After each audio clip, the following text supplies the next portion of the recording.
honoring human potential, the rights of others, justice, and peace. This year will be the 8th year of the celebration from Gandhi International Institute for Peace to bring together a group of people on October 2nd to celebrate Gandhi's work on the islands. And this collaboration brings people truly from all over the world down to the statue at the zoo of Gandhi. And so we're so honored to have not only musicians every year and have some musicians here today, but also the founder and president of Gandhi International Institute for Peace, Raj Kapoor, here with me. And thank you for the beautiful opening of the bowls and the flute. I want to thank Leanne and Wallen. And Raj, thank you for being here and helping me to put all this together. Thanks for inviting us. We are honored to be here. We want to share the message of Gandhi. If you wish to see a change in the world, be the change. And Gandhi said, non-violence needs more courage than violence. So we spreading the Gandhi's words and message of peace from Land of Aloha to rest of the world. This year going to be our 8th annual event. We planted the seed of this organization, Gandhi International Institute for Peace, on the day of 9/11. And this year has been a very lucky year for us. We introduced a resolution in the legislature in February. Honorable Senator Susan Chan Oakland and other Senate committee members have passed the resolution on April 2nd. So this year we're going to have a grand celebration. So event is free to public and everybody's invited. There will be a lot of music, interfaith speeches and dances, and there's some booths for henna art and some samples from Down to Earth, and several other exhibits will be there, psychic fair as well. So we are inviting everyone to come and join us and support this mission of Gandhi, peace from Hawaii. And what I love is every year you never quite know what to expect. Not only audience members, we end up having not only one of the high officials from the Navy of India was there the one year, but in the past we've had Ambassador Chaudhry from the United Nations, Yes. and also number 5 grandson of Gandhi. Arun Gandhi came in April 2011. We have a lot of lectures in churches, universities, and TV stations. So he raised a lot of awareness about Gandhi's mission in Hawaii. So. And it's going to start at 5, and there will be seating. And what I love is every year we've been able to start with the oldest band in America, which is the Over 100-year-old band, Royal Hawaiian Band, will be there to play the national anthem of Hawaii, USA, and India. And so because it's a free event, you have so many people that whether they just come right off the beach and join us, it's so neat to see the diversity of the young and the old and the different types of speeches and entertainment.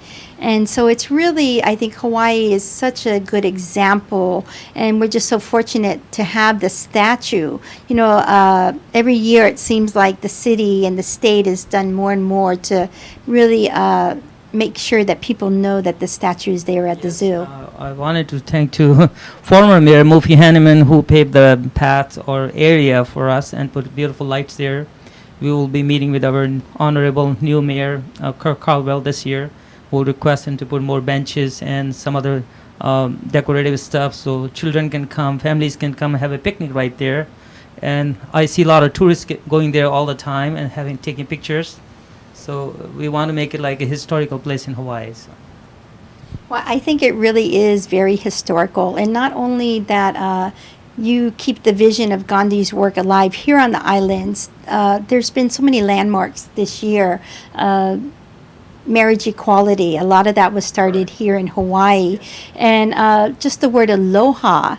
Raj, how have you been able to incorporate aloha into your work with Gandhi? Well, very similar. Gandhi's concept and aloha is the same thing, sharing your love, compassion, and wisdom to do the right thing for humanity and then take away the pain and suffering from their lives. And whatever small difference you can make in in your co-worker's life, in your family member's life, children's life, you do a good karma. So that's what Gandhi's mission was, doing the selfless service to public.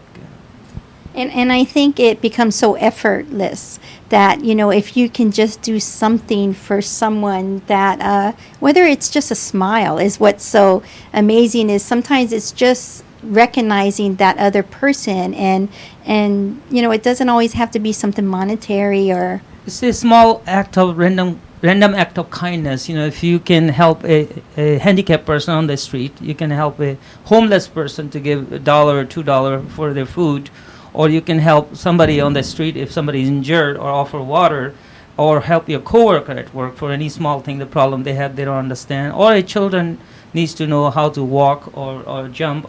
Whichever manner you can have people, that's considered a service.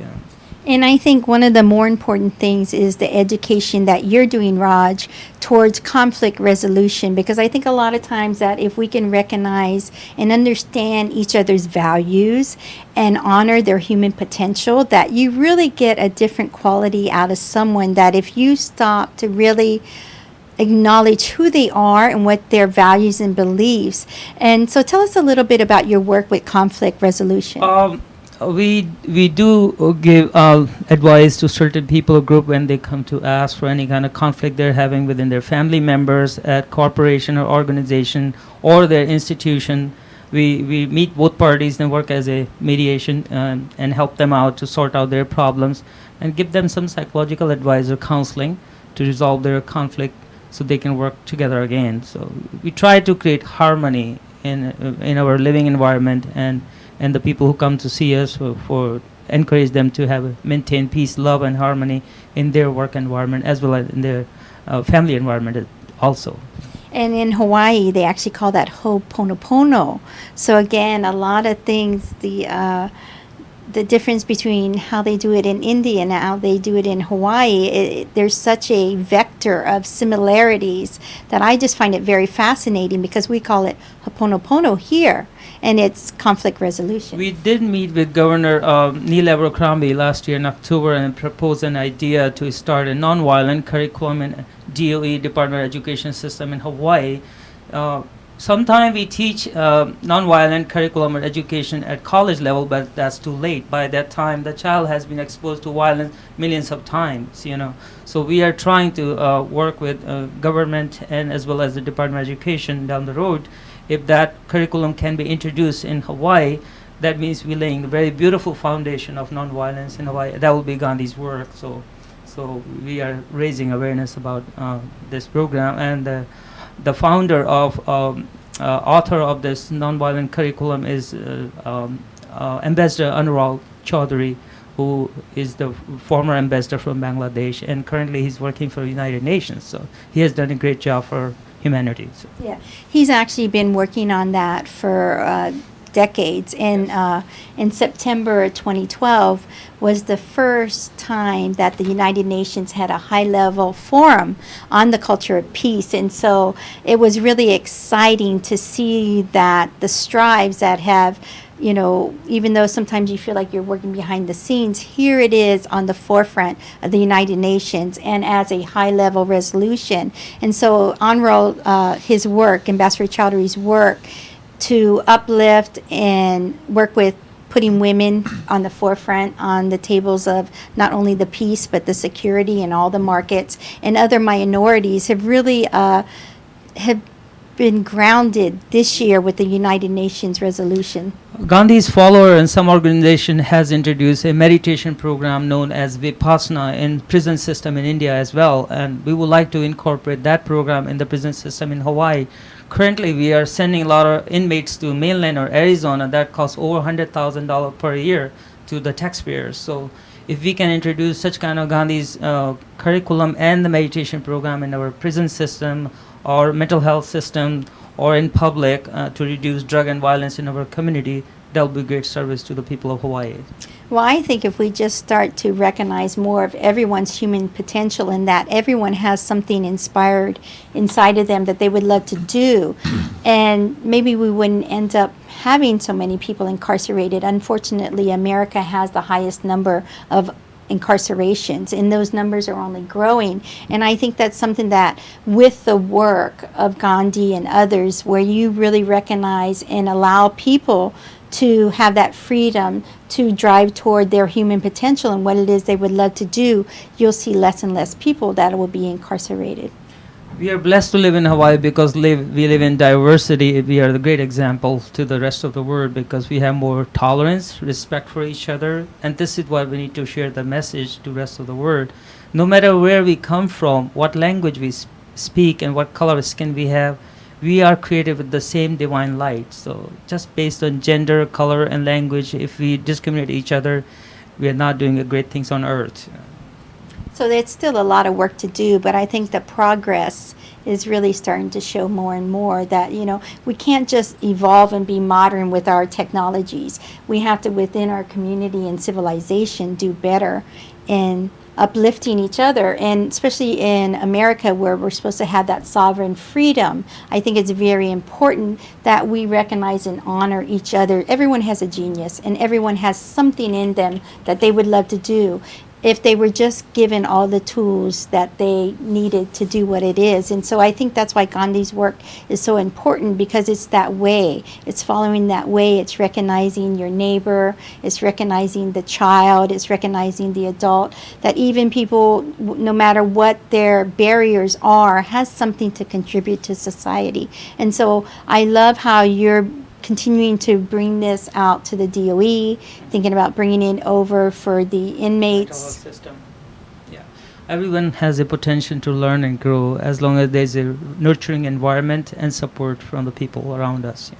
And so sometimes the conflict resolution is really one that within our own systems, they could actually benefit from starting to look at how are we doing things and how can we change things so that people are truly allowed to follow their sovereign right to freedom and pursuit of a life, liberty, Justice and happiness. Mhm. So if someone wanted to come down, we're so lucky to have our performers here today, but if someone else wanted to perform, what are some of the ways they can get in touch with you if they want to be considered? They can go to our website, www.gandhianpeace.com, or they can email to me, rkumarhi@yahoo.com, or call me directly at my cell, 808-372-1444. If anybody wants to participate, they are most welcome because we represent different cultures every year. We try to bring different entertainers and dancers, and especially children and students. They are the future of tomorrow. So, And we wanted to be honored and have Noble, not only happy birthday. Thank you. Thank you very it's much. quite an accomplishment all the years that you've Thank been on you. Earth, and we wanted to honor you and let you perform. He Thank you. performed last year, and so I look forward to hearing today's piece. Thank you. Would you like me to do that now? Yes. Thank you. All the great masters receive from the divine. They each gave us truth, so we need not be blind. Oh, I love you, Lono.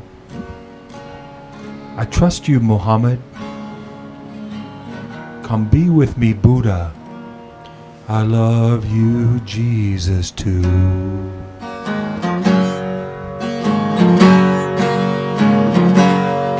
Separation and war made this heaven on earth poor. Your God versus my God, we must do this no more.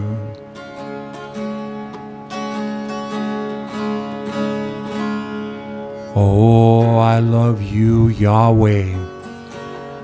I trust in you, Krishna. Come be with me, Shakti, and you, Kuan Yin, too.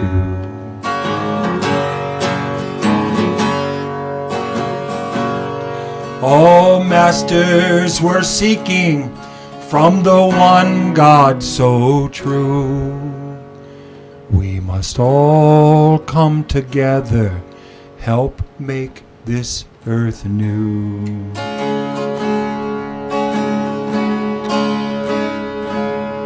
Let's all see our oneness and have no more strife. Love one another. Honor this precious life.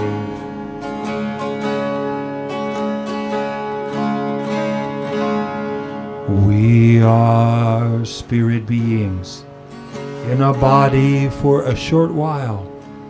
So please love your neighbors. Show them your sweet smile.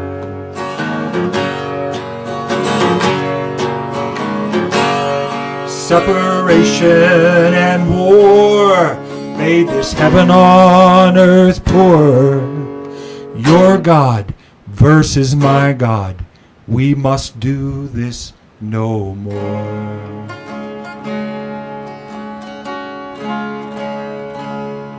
Oh, I love you, Lono. I trust you, Mohammed. Come be with me, Buddha. I love you, Jesus, too.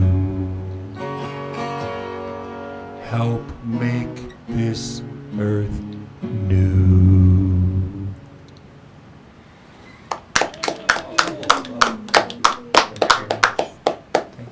And that's really what I love about the whole 8 years now of bringing together so many diverse, talented people, not only to speak but to perform. It's really, music, I think, breaks all barriers and it brings people together. You don't need to know exactly what the language, it just tends to do this thing where it brings everyone together, and it's such an international language, so it's really great. Thank you, Noble. That was a You're beautiful welcome. Thank you. song. Thank you for the opportunity. Thank you. Raj, what are some of the other things you had mentioned that you're looking at having some of the students, like we did last year, create poems? Yes. Yeah, we'll have some students. I have been contacting some university and school to see what kind of items they would like to present this year. I believe the students are the leader for tomorrow, so I always want to encourage our youth in Hawaii that get away from all the bad habits and bad action or violent kind of movement, and then join us and learn about nonviolence. We had an inmate last year who presented how he was inspired just by watching Gandhi's video on YouTube, and he gave up on the gangs and he started to serve the community in Hawaii. So now he has become a role model for other inmates, and he's discouraging them not to get into drugs and violence. It was really powerful. I actually wanted to hear him speak more because he said he was in prison and he heard this, and it just touched him so much. And from there, he's been able to look at things differently. Inspire others. Mm-hmm. And again, it's back to recognizing each other's human potential. That if children begin at a young age, that even though people are different, Gandhi believed that nobody's born as a criminal. It's just the circumstances of life and how the society treats that particular individual and how they reject or discriminate. That's how people rebel and become violent. So if you really want to change other person, change with love and kindness. That was Gandhi's teaching and message.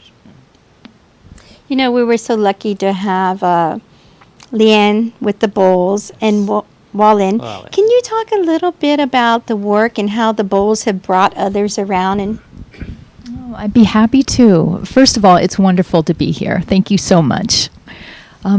For me, the sound it's very similar to what you're talking about, Raj.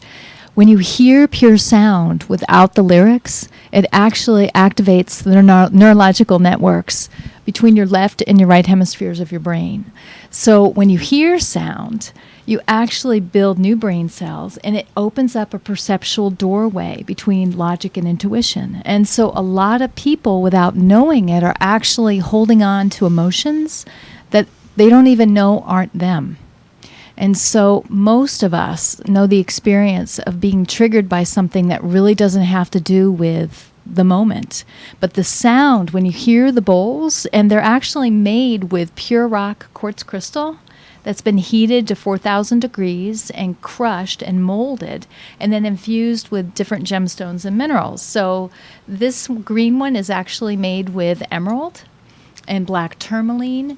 So to actually, and this is another emerald bowl, and this is iron. But the sound to me, it's just like what you said, Tina, about music. It's the international language. And so, and Noble, you were playing your guitar. Wallen, you're playing the flute. All of us have the harmonic overtones in common. It doesn't matter whether it's a woodwind instrument, whether it's the quartz crystal, but an acoustic sentient instrument actually has the harmonic overtones that lower and slow down the brain states. And there's a magic window with alpha and theta brain waves where we come back into our body and through sensate experience can release whatever really isn't serving us anymore. And to me, that is the way to peace, is to start with yourself. They say it in the Tao, they say it in Buddhism. Exactly. And so the more you can feel your body, the more you can actually be present and grounded and not hold on to what is not us. And so I'm very passionate about helping people hold the space. They're actually doing the work. But the bowls, and they hold the space for peace through music. What are some of the places you've had the opportunity to perform? Can you tell us a little bit Oh, about your sure. journey? Well, this year I was in Taiwan, and I worked with several hundred people. It was wonderful to be there. I've been in Ireland, Guatemala, Canada, and different parts of the mainland. So, and it's just been really kind of word of mouth. And because I think the bowls are an ancient science, but this is a new form of them. How did you choose bowls as your instrument of music? I started out singing, playing piano, and composing. And probably about 10 years ago, I was at a workshop and I heard one bowl and I had 7 a week later. I just fell in love with the bowls. And so I started putting them on people and developed a method where you can actually do sound therapy via vibration in different intervals of music. So it's based on research on the brain and also the circle of fifths in music. Who would ever think there's so much science in these beautiful bowls? It's proven. It's proven you can use them in cancer treatment. You can use them for depression, ADHD. Yeah, Raj, Improve the biorhythm as well.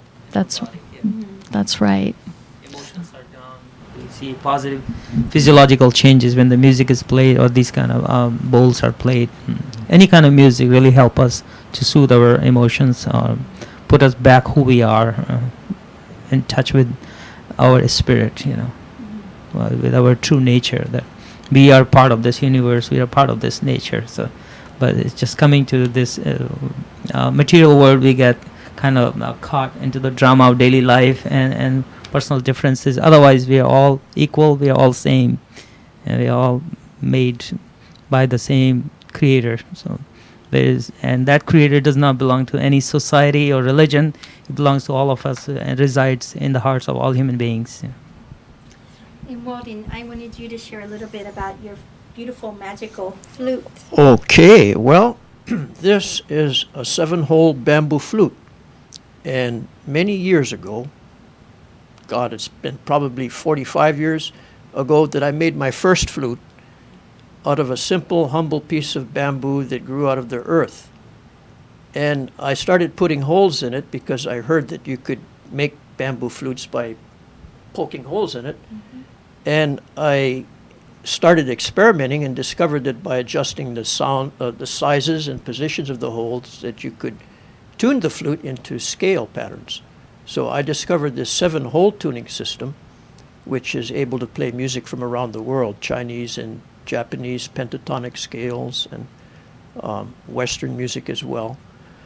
But the flute is an amazing instrument to me because it's so simple. It's just a hollow piece of wood with holes in it, and it's incredible the sound that can come out of it. Well, we're just about out of time, and Okay. I know I would love to learn more. And so if anyone wanted to get a hold of you folks, hopefully they'll do it through me, and we'll write some great articles. But I wanted you folks to go ahead and close out the show. We've got less than a minute. It goes Okay. really fast, and then we would be honored to hear a piece.